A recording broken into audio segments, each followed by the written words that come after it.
Suasana di bengkel raksasa milik Baskoro Wijaya terasa seperti di medan perang. Sebuah mesin berteknologi tinggi telah mati selama bertahun-tahun karena masalah teknis yang tidak terpecahkan. Nilainya mencapai 15 miliar rupiah. Oleh karena itu, semua orang berusaha keras untuk memperbaikinya. Hanya ada 3 mesin seperti ini di seluruh dunia, dan salah satunya kini teronggok mati di Indonesia. Tergeletak di tengah-tengah bengkel, mesin raksasa itu tampak seperti monster yang sedang tertidur. Terbuat dari logam, namun kehadirannya yang masif seolah menantang seluruh bangunan. Udara dipenuhi aroma gemuk yang terbakar, dan uap yang naik dari logam panas mesin-mesin lain tampak seperti asap yang menyebar di medan perang.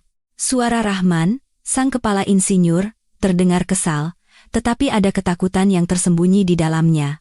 Ketakutan karena tidak mampu memperbaiki salah satu dari 3 mesin langka tersebut. Insinyur-insinyur terhebat dari seluruh dunia telah mencoba keahlian mereka, tetapi tidak ada yang berhasil menyalakannya. Seseorang berkata, "Pak, mesin ini tidak akan menyala." Kata-katanya singkat, tetapi bebannya begitu berat hingga bergema di seluruh ruangan seperti ledakan. Para insinyur lainnya saling berpandangan. Kelelahan, stres, dan kegagalan berpadu menjadi beban aneh yang tergambar di wajah mereka. Baskoro Wijaya perlahan mendekati mesin itu. Kekecewaan yang berkilauan di matanya dan amarah yang bergejolak di dalam dirinya terlihat jelas. Dunia mengenalnya sebagai seorang miliarder, tetapi wajahnya kini diliputi kekecewaan karena mesin itu tak kunjung bisa diperbaiki. Dengan marah, ia berkata, "Insinyur-insinyur terbaik di dunia ada di sini, namun kalian semua tidak bisa menyalakan satu mesin pun." Ada nada penghinaan dalam suaranya. Rahman mencoba membela diri, "Pak, kami sudah memeriksa setiap kabel." Baskoro mengangkat tangannya. "Kadang-kadang aku berpikir untuk memanggil anak kecil saja untuk pekerjaan ini. Mungkin dia lebih pintar dari kalian." Itu bukan lelucon. Itu adalah kenyataan yang menyakitkan. Dan kenyataan itulah yang membuat seluruh bengkel menjadi sunyi. Tiba-tiba, dari dekat pintu, terdengar suara yang lirih dan ragu-ragu. "Permisi, Pak. Jika Bapak mengizinkan, bolehkah saya melihatnya sekali?" Semua kepala serentak menoleh. Dia adalah Budi.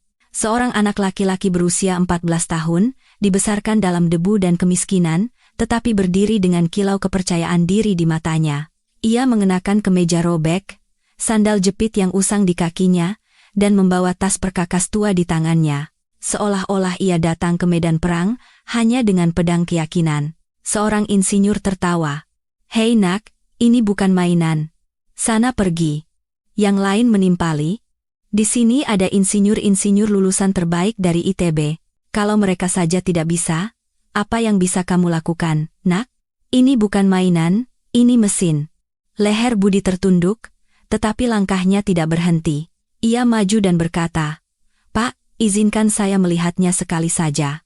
Baskoro Wijaya menatapnya dalam diam selama beberapa detik, lalu kilau yang berbeda muncul di matanya. Campuran antara rasa ingin tahu dan tantangan. "Baiklah, nak. Coba lihat. Mungkin kita bisa dapat sedikit hiburan." Semua orang tertawa. Hanya satu orang yang tidak, Budi. Ia mendekati mesin itu dan menyentuh logam dinginnya seolah-olah itu adalah seorang kenalan lama. Para insinyur terheran-heran karena mereka mendiagnosis mesin, tetapi Budi merasakannya. Jari-jarinya bergerak di setiap kabel, setiap skrup, setiap sensor, seolah-olah ia telah berbulan-bulan mempelajari bahasa mesin ini. 5 menit, lalu ia berhenti di satu tempat. Ia menunjuk dengan jarinya. "Pak, kabel ini salah pasang. Seharusnya di sini." Rahman tersinggung. "Kami sudah memeriksa setiap kabel." Budi tetap tenang. "Mungkin sudah dilihat, tapi tidak dirasakan." Keheningan menyelimuti ruangan. Baskoro Wijaya berkata, "Cobalah." Dengan tangan kecilnya, Budi mencabut kabel biru tua itu, membersihkannya dari debu, lalu menyambungkannya ke port yang lain. Dengan penuh kehati-hatian, dengan penuh pengabdian, ia mundur dan berkata, "Silakan nyalakan, Pak." Baskoro menekan tombolnya, dan kemudian, BRUUM. Mesin itu mengaum seolah bangkit dari tidur selama berabad-abad. Seluruh bengkel bergetar, seolah-olah monster itu telah kembali dari kematian, hidup, kuat, dan lebih sempurna dari sebelumnya. Mata semua orang terbelalak karena takjub. Rahman berbisik, "Ini? Bagaimana ini bisa terjadi?" Baskoro berkata pelan, "Terkadang, jawaban tidak ada di dalam buku, tetapi di dalam hati." Budi hanya tersenyum. Deru mesin yang konstan masih memantul dari setiap dinding bengkel, seolah-olah mengumumkan kemenangannya.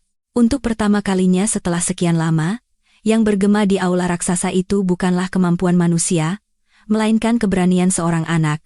Baskoro Wijoyo menatap mesin itu selama beberapa detik. Ada ketidakpercayaan sekaligus rasa hormat yang mendalam di matanya. Baginya, ini bukan hanya tentang sebuah mesin yang menyala. Ini adalah kekalahan ego dan kemenangan pemahaman. Ia perlahan berbalik ke arah anak laki-laki yang baru saja membalikkan sejarah. "Nak, bagaimana kamu melakukannya?" Budi menundukkan kepalanya dengan senyum tipis. Suaranya sangat lembut, tetapi memiliki bobot yang tidak dimiliki oleh suara insinyur terhebat sekalipun. Bobot pengalaman, bobot perasaan. "Pak, ayah saya dulu bekerja di pabrik Bapak." Mata Baskoro Wijoyo terhenti sejenak. Budi melanjutkan, "Saya masih kecil. Tetapi setiap hari ayah pulang dan berbicara tentang mesin. Saya tidak mengerti apa-apa, tetapi saya mendengarkan semuanya. Beliau percaya bahwa mesin itu hidup seperti manusia. Jika didengarkan dengan saksama, mereka akan memberitahu apa yang mereka butuhkan." Kata-katanya seolah menarik Baskoro langsung ke masa lalu. "Nama ayahmu? Suparman?" Wajah Baskoro Wijoyo tiba-tiba mengeras, lalu melunak dalam beberapa detik. Kesedihan yang mendalam terpancar di matanya. "Suparman," katanya pelan. "Ya, aku ingat.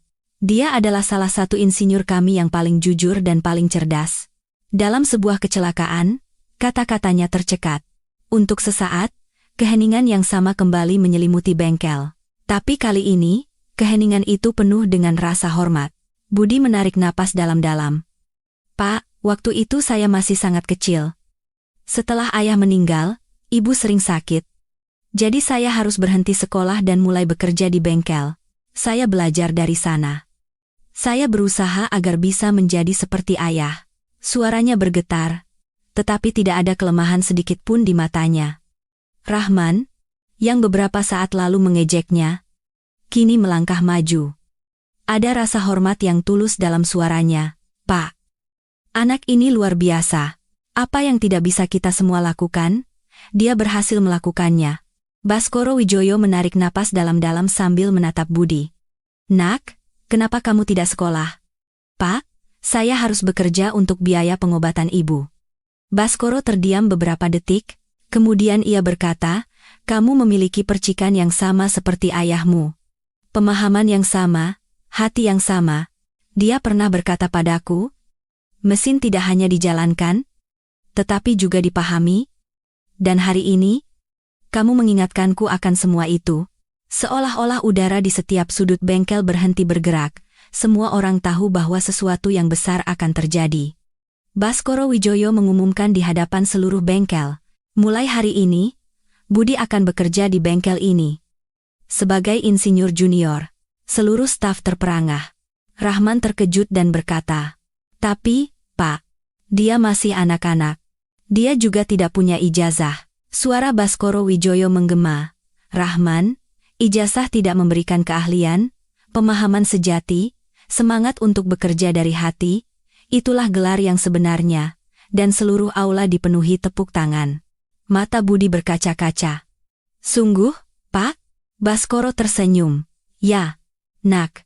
Dan gajimu akan sama dengan insinyur-insinyurku yang lain?" Bibir Budi bergetar. Ia tidak bisa berkata-kata. Mimpinya, yang selama bertahun-tahun seolah mati di balik pintu tertutup, hari ini menjadi kenyataan. Baskoro Wijoyo mendekatinya dan meletakkan tangan di bahunya. "Ibumu pasti akan sangat bangga hari ini." Lalu, ia mengucapkan kata-kata yang tidak hanya mengubah nasib Budi, tetapi juga seluruh industri. "Mulai hari ini, nama mesin ini adalah model Suparman." Hening sejenak, lalu seluruh bengkel bergemuruh dengan tepuk tangan. Ini bukan hanya penghormatan, ini adalah sebuah janji, kelahiran kembali sebuah warisan. Dan pemimpin proyek ini adalah Budi. Setiap tepukan tangan seolah memanggilnya. Seolah berkata, "Kamu pantas berada di sini, Nak." Budi mengangkat kepalanya. Matanya tidak lagi menunjukkan rasa takut, hanya api. Api pemahaman, kemampuan, dan impian. Gema tepuk tangan perlahan mereda, tetapi dampaknya telah terpatri selamanya di hati Budi. Inilah anak laki-laki yang beberapa waktu lalu ragu-ragu untuk masuk dari pintu, dan sekarang, anak yang sama telah diumumkan sebagai seorang insinyur utama di depan mesin senilai miliaran rupiah. Di setiap sudut bengkel, satu nama yang sama bergema. Budi. Insinyur, teknisi, tukang las, setiap orang menatapnya dengan takjub. Ada yang memuji keberaniannya, ada yang memuji pemahamannya, dan beberapa orang masih tidak percaya dengan apa yang dilakukan seorang anak berusia 14 tahun di sana. Baskoro Wijoyo mengulurkan tangan dan mematikan mesin. Gemuruhnya berhenti, tetapi keheningan yang mengikutinya dipenuhi dengan aroma kemenangan. "Semuanya, silakan istirahat. Pekerjaan selanjutnya nanti saja. Hari ini akan tercatat dalam sejarah," katanya. Semua orang perlahan mulai keluar, tetapi hampir setiap orang melirik Budi sekali lagi sebelum pergi. Tatapan itu bukan lagi tatapan ejekan, melainkan tatapan hormat. Budi tetap berdiri di sana. Jantungnya berdebar kencang, napasnya dalam, dan kilau di matanya semakin terang. Ia tidak percaya nasibnya bisa berbalik seperti ini dalam satu hari. Baskoro Wijoyo menghampirinya. "Nak, perjalanan yang sesungguhnya baru saja dimulai. Apakah kamu siap?" Budi segera menganggukkan kepalanya. "Ya, Pak." Baskoro tersenyum tipis. "Ayo, ada yang ingin kutunjukkan padamu." Ia memberi isyarat agar Budi mengikutinya, dan keduanya berjalan menuju bagian belakang bengkel yang sudah tua. Bagian ini jarang digunakan orang. Mesinnya mesin tua, suku cadang yang sudah tidak terpakai, meja-meja berkarat. Disinilah sejarah yang sesungguhnya tersembunyi. Baskoro membuka sebuah pintu yang mungkin sudah bertahun-tahun tidak dibuka.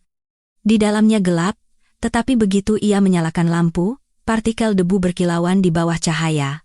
Di atas, tergantung sebuah foto besar yang sudah usang, di mana Baskoro dan Suparman berdiri berdampingan. Budi tertegun. Matanya berkaca-kaca. Ia menatap foto itu seolah-olah menemukan kembali ayahnya yang telah hilang. Baskoro berkata pelan. "Ayahmu bukan sekadar insinyur, Nak. Dia adalah tulang punggung perusahaan ini. Kami berdua yang meletakkan fondasi tempat ini. Tapi kecelakaan itu," matanya menjadi basah. "Aku tidak pernah bisa melupakannya, Budi. Dan hari ini, kamu telah membangkitkan kembali mimpinya yang belum selesai." Budi mendekati foto itu dan membersihkan debu dengan tangannya. "Pak, saya ingin membuat ayah bangga lagi." Baskoro Wijoyo meletakkan tangan di bahunya. "Dan kamu akan mendapatkan kesempatan penuh." Ia menunjuk ke sebuah rak di mana sebuah buku catatan tua tergeletak. "Ini buku harian ayahmu. Catatannya, desainnya, mimpinya, semua ada di sini. Dia sangat menjaganya." Budi mengambil buku harian itu dengan tangan gemetar. Saat membuka halamannya, aromanya, wanginya, seperti kehangatan tangan seorang ayah. Di salah satu halaman tertulis, "Jangan beritahu mesin apa yang kamu inginkan. Dengarkan mesin itu, dia akan memberitahumu apa yang dibutuhkannya." Sebutir air mata diam-diam jatuh dari mata Budi. Baskoro Wijoyo berkata, "Sekarang buku harian ini milikmu. Dan aku yakin, kamu akan membangun dunia yang hanya diimpikan oleh ayahmu." Budi memeluk buku harian itu ke dadanya. "Terima kasih, Pak. Saya berjanji, saya akan mewujudkan mimpi ayah." Baskoro berkata, "Dan mimpiku juga." Suaranya terdengar hangat seperti suara seorang ayah. Teman-teman, bagaimana menurut kalian cerita ini? Beritahu kami di kolom komentar. Dan jika kalian ingin bagian kedua, tulis part 2 di komentar.